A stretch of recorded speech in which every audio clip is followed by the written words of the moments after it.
In the first part of our Trend ZDI series, we pulled back the curtain to talk about the good guys, the people behind Trend Micro CDI. Today, Dustin, join me again. I want to go closer and inside the operation. Walk us through how an exact vulnerability is found and discovered. Sure. Well, vulnerabilities can be discovered through a lot of different techniques, but it really falls under this big umbrella of reverse engineering. So you take a project that's already been compiled and has been released to the world, and then you have to reverse engineer how it works. In the process of reverse engineering, you can come across different types of flaws or logic issues or other bugs that could end up causing a security issue. And those people are able to find that and figure out ways to exploit that and really can potentially create a lot of havoc or potentially do a lot of good. Kind of depends on what they do with the bug once they found it. And we've always kind of talked about the cycle between discovery to disclosure and validating. Walk us through a little bit on that. How is the vendor taking it?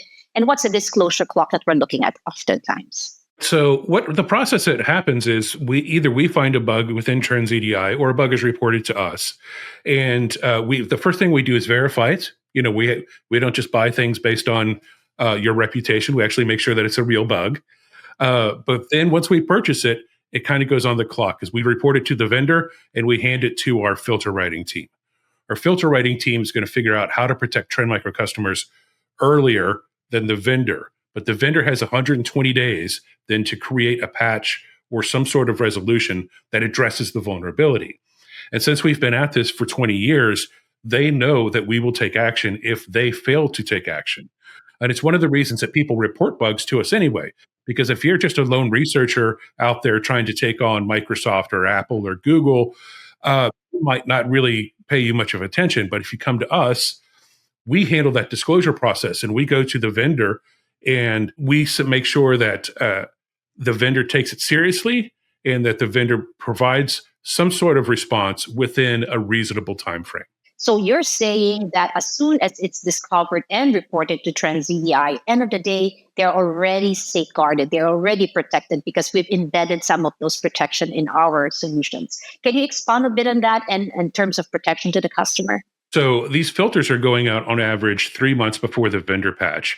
And we take them very seriously because if you were trying to reverse engineer those filters, you could potentially find an O-Day, which is why we take protections to really make sure that they don't get discovered.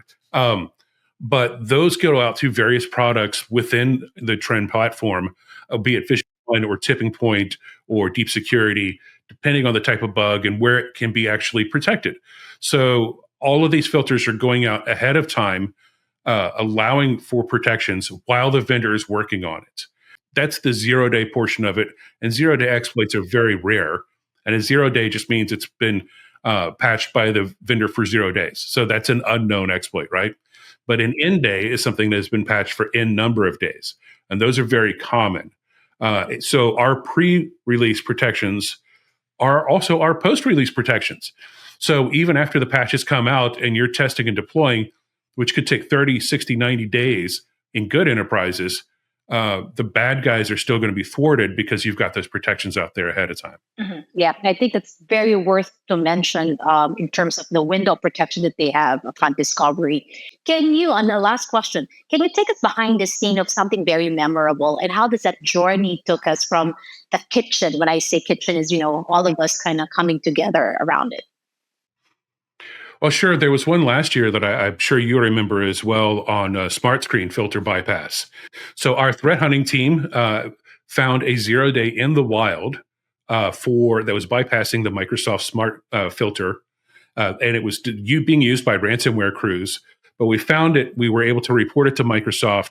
We let them know it was being under active attack. We put the filters on our systems, on our customers' stuff, and actually saw hits. So we knew that our customers were being actively targeted and that our protections were there.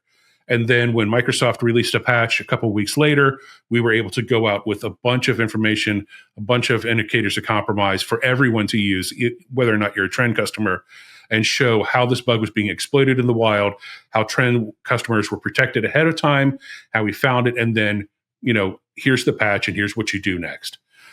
So to me, that was a great example of how everything works together, how our engineers are doing great work, They're supplemented by the external security researchers, but it's a great community that really does a lot of great things to protect not only our customers, but protect the internet users at large. Yeah, and I can imagine while you're speaking, Dustin, I'm closing my eyes, but I can imagine it's almost like an orchestra, right? It's everything comes out well. So that's really fantastic. So that's Trend CDI, building a safe haven to all of us to secure everything.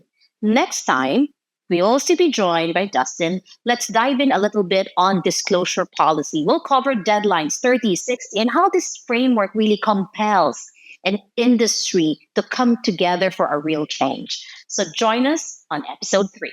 Thanks, Dustin.